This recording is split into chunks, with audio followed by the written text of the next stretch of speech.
Bonjour chers élèves, je suis ravi de vous retrouver dans cette nouvelle vidéo dans laquelle je vais continuer l'explication du chapitre 1 intitulé le marché. La dernière vidéo, nous avons vu les concepts clés de marché, d'accord, les concepts de base de ce chapitre, le marché. Aujourd'hui, on va voir la classification des marchés. Cette classification d'aujourd'hui se base sur un critère et se base sur le produit vendu sur le marché, c'est-à-dire l'objet vendu sur le marché. Alors, on va voir les différents types de marchés, mais selon l'objet. Alors, les types de marchés selon l'objet, il y a 4 types de marchés selon cette classification, selon l'objet. Le marché de biens et services, le marché de travail, le marché des capitaux et le marché de change. Pour chaque marché, on va voir une définition, quels sont les offreurs, quels sont les demandeurs et le prix appliqué sur le marché. Alors je commence par le premier marché, à savoir le marché des biens et services.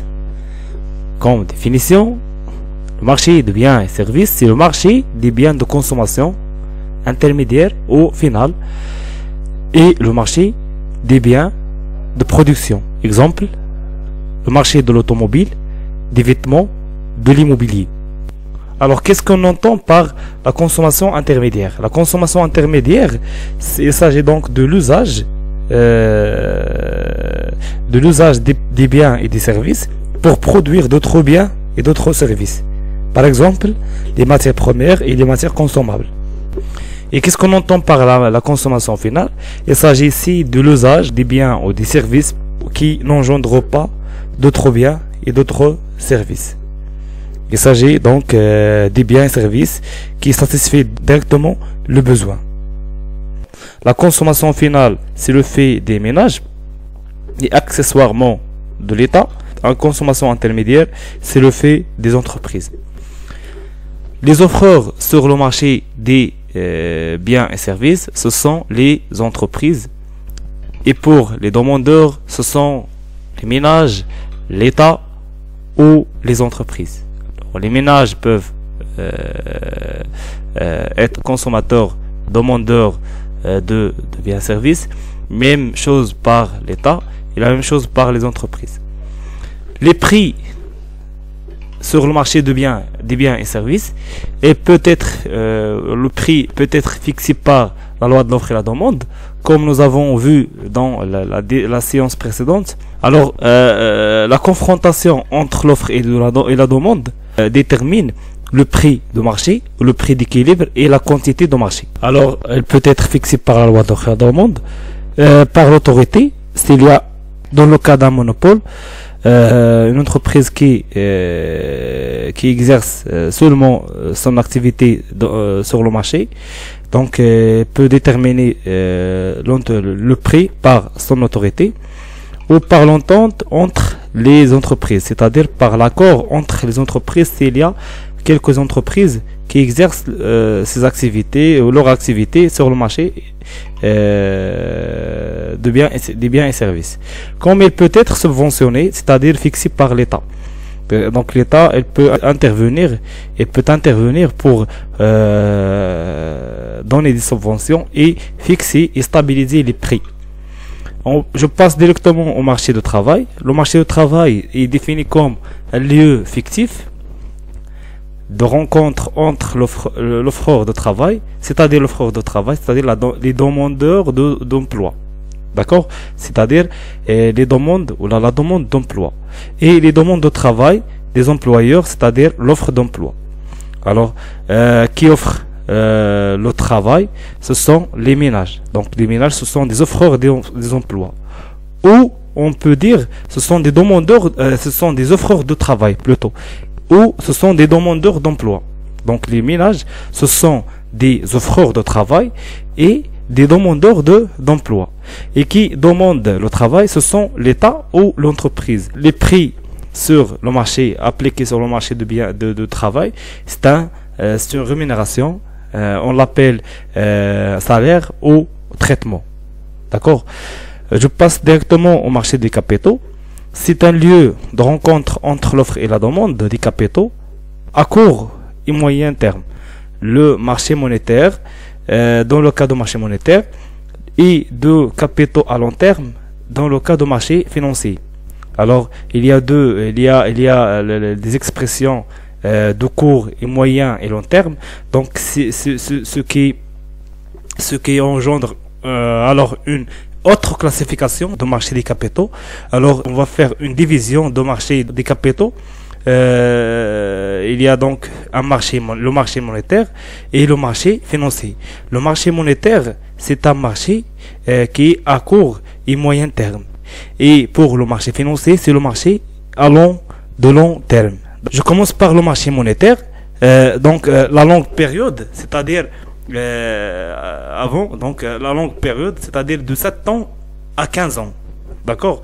Et pour la courte période, je parle ici de moins de 7 ans. Alors pour le marché monétaire ou le marché de court et moyen terme, moins de 7 ans, et se divise aussi en deux marchés. Le marché interbancaire et le marché de titres de créances négociables. Le marché donc monétaire réserve un marché seulement pour les banques. C'est le marché interbancaire dans lequel les banques font leurs opérations. Il est réservé aux banques qui s'échangent leur avoir en compte à la banque centrale.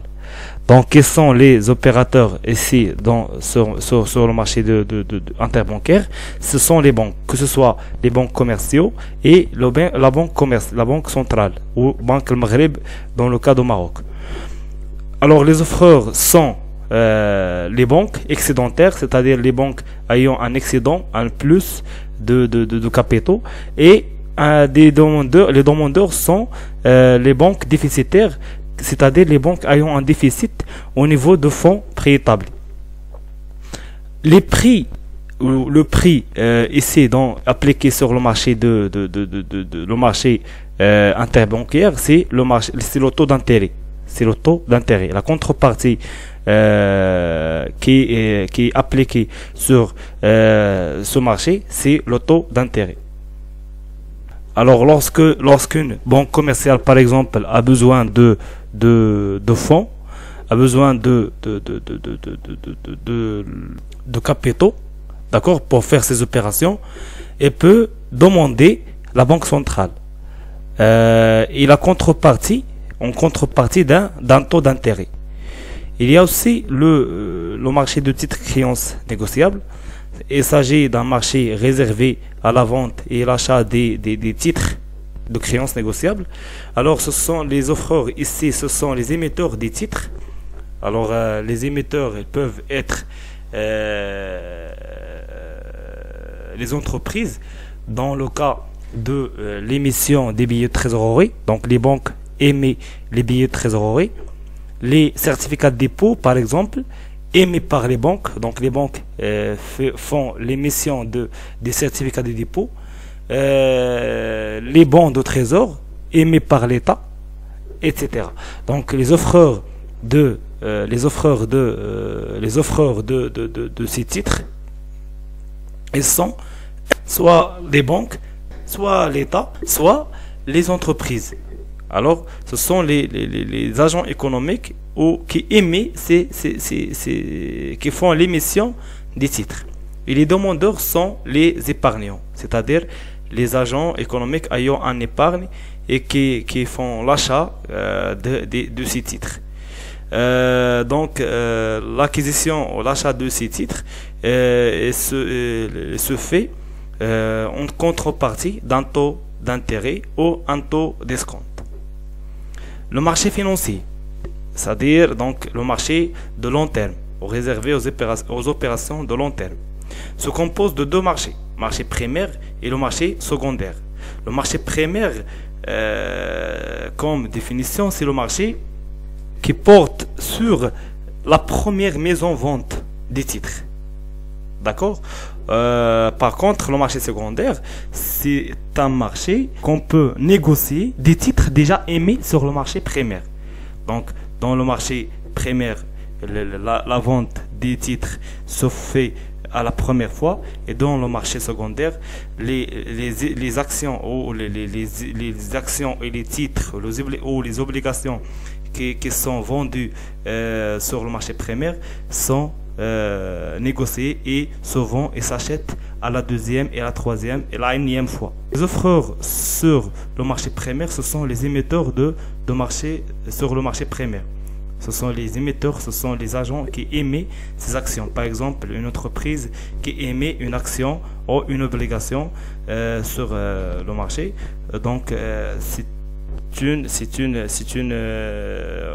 un agent économique qui offre, d'accord, qui offreur de ce titre, d'accord. Dans le marché secondaire, ce sont les propriétaires des titres sur le marché secondaire. Donc chaque agent économique a déjà acheté sur le marché primaire un titre, et peut le vendre sur le marché secondaire à la troisième fois et à la énième fois. Les demandeurs sont les mêmes pour le marché primaire et le marché secondaire. Ce sont tous les agents économiques ayant un épargne, tous les agents économiques, tous les épargnants dont le but soit de garder les titres. Donc tous les agents économiques ayant but de garder les titres, soit de les revendre afin de réaliser un plus-value. Le prix ici appliqué sur le marché financier, c'est le cours boursier. Et je passe directement au dernier marché, c'est le marché de change.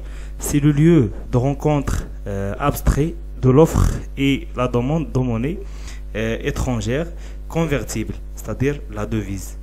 Alors, c'est un lieu qui est abstrait, qui est fictif, dans lequel se réunit l'ensemble des offreurs et des demandeurs de la devise, d'accord, ou de la monnaie étrangère. Les offreurs sur ce marché, ce sont les détenteurs de la devise, ce sont les agents ayant la devise, et les demandeurs, ce sont les agents ayant besoin de la devise. Par exemple, les touristes qui arrivent au Maroc, ils font l'échange de leur monnaie en monnaie nationale pour faire les achats des biens et services au sein du territoire national. Donc, dans ce cas, les touristes, ce sont des demandeurs de devises. Donc, ce sont les agents ayant besoin de devises pour faire des achats sur un territoire donné, un territoire national donné. Et le prix appliqué sur ce marché, c'est le taux de change ou le cours de change. C'est la même chose. Donc, soit on dit le taux de change ou le cours de change. D'accord? Par exemple, $1 coûte 10 dirhams marocains. Donc, pour faire l'échange, un échange entre la devise et par exemple entre le dollar et le dirham, on doit sacrifier par des dirhams pour avoir $1. Alors, merci d'avoir regardé cette vidéo. À très bientôt pour une leçon future. Si vous avez aimé cette vidéo, n'oubliez pas de liker, de vous abonner et de partager avec vos camarades. Merci et à bientôt.